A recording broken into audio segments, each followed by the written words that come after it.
Good afternoon, welcome to the Networking Guide channel. My name is Lane, and today I'm going to be covering a PowerPoint presentation on the pen test I decided to conduct on my network to find any vulnerabilities, and the tool I happen to use for that is NMAP vulnerability scan. While I'm sure most of you guys already know what an NMAP vulnerability scan is from either ethical hacking or networking or some IT course, I wanted to provide a quick presentation before I show you my findings on my home network vulnerability scan from NMAP. So moving on, what is NMAP vulnerability scan? NMAP is a free and open source network vulnerability scan that was created by no other than Gordon Lyon. Let's provide you guys a little background on Gordon Lyon. Gordon Lyon is a network security expert who not only created NMAP but has written numerous books, technical papers, as well as created different websites that are related to network security. He is also a founding member of the Honeynet Project as well as Vice President of Computer Professionals for Social Responsibility.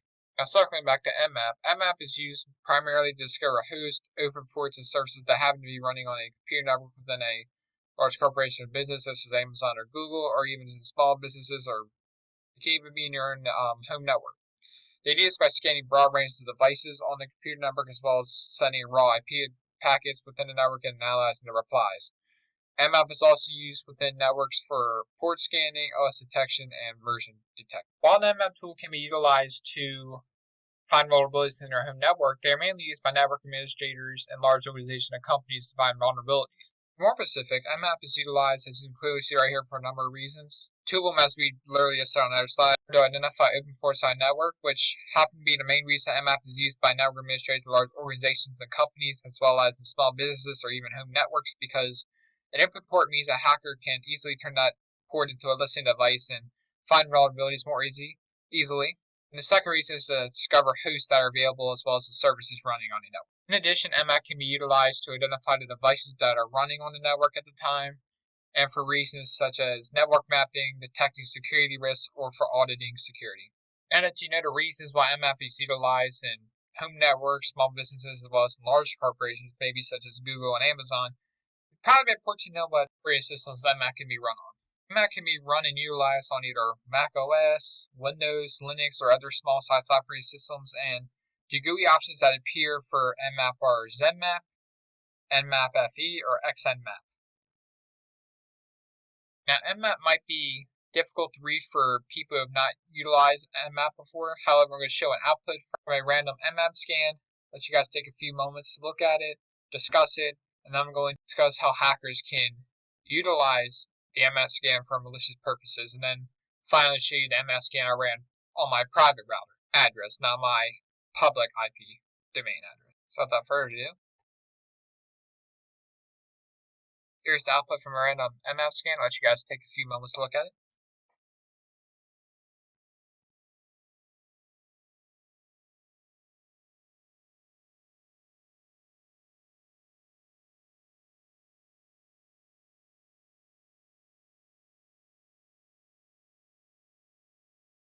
So there you go. As many of you, like me at first, when you looked at this, you're probably like, that's a lot of information. I don't know what it's telling me. So let me go over it real quick. As you can see, there's two NMAP scans right here. One is done on IP address 205.217.153.62, and one's done on 192.168.12.3.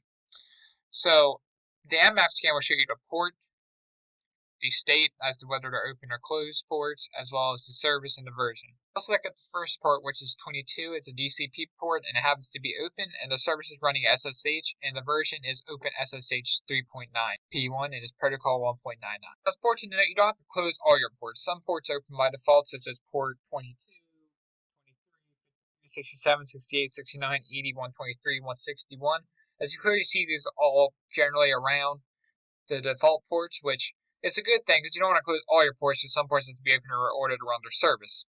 As you clearly see, we have port 70 TCP closed golfer. As I just said, port 80 is an open port by default because it runs the service HTTP. The version that happens to be running at this time is HTTPD 2.0.52 and Fedora. In addition, I'll also tell you what operating system is running. So you clearly see it's Linux 2.6.x, and you see the details and the uptime.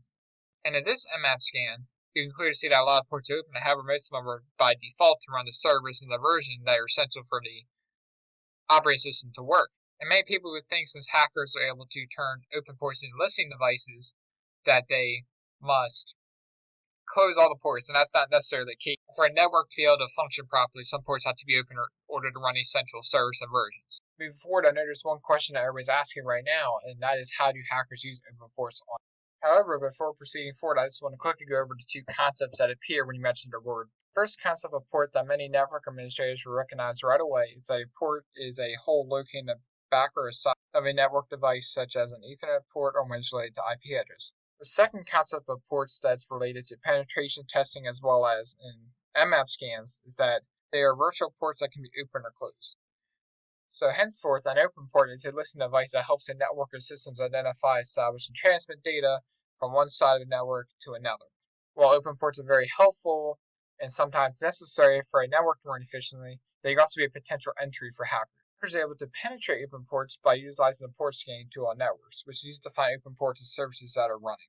Once the hacker has found an open port, they can exploit the services as well as other open ports within a network, either implementing malware or social engineering. And as a result, the hacker is able to gain unauthorized access to highly sensitive data, whether it's being their own home network, smaller, lower level businesses, or higher level businesses such as Amazon or Google. Now that I've shown you what NMAP is, the ways it can be used, an output of an NMAP scan, as well as how hackers use open ports on a network, I would like to show you the NMAP scan I ran on my own home network. So here's the output of my NMAP scan on my own home network. I'll let you guys take a few moments to look at it.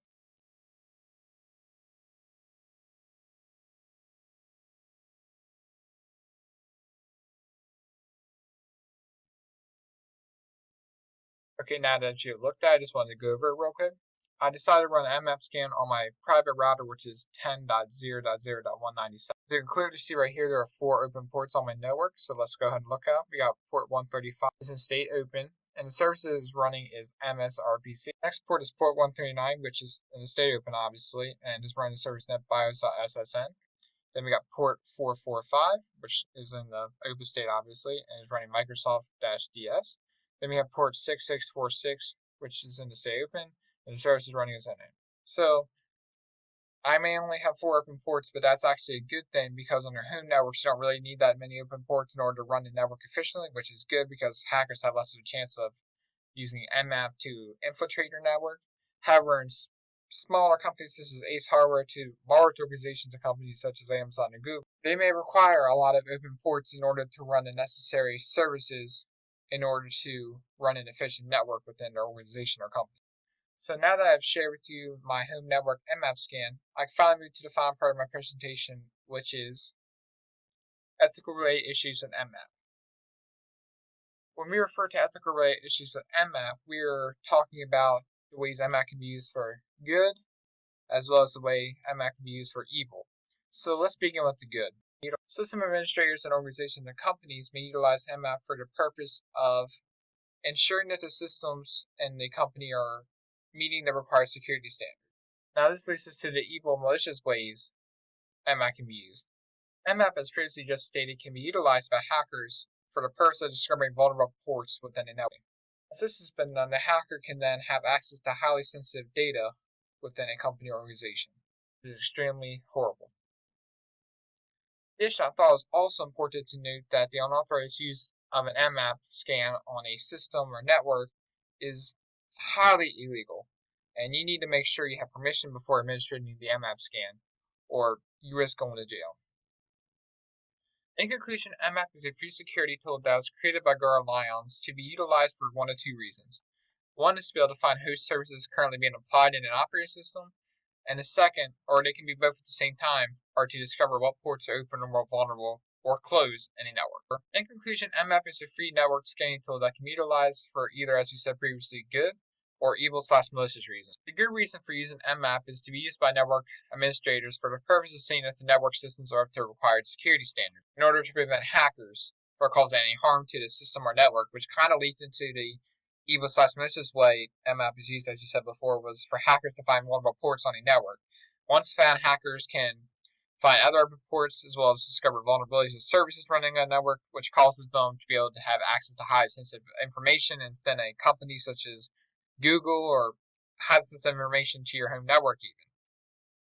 With that said, I just want to thank everyone for their time and attention on this matter throughout this presentation. I hope everyone learned something about NMAPing, as well as the good ways to use NMAP versus the bad. In addition, I also wanted to remind everyone to make sure they have authorized access to run an NMAP scan on a network, because if you do not, it is highly illegal, and I don't want any of you guys going to jail, obviously, and this doesn't apply to your own network because you have access to it, but when you're in organizations and networks such as Google or small organizations such as Ace Hardware, you're going to have permission in order to run NMAP scan on the network.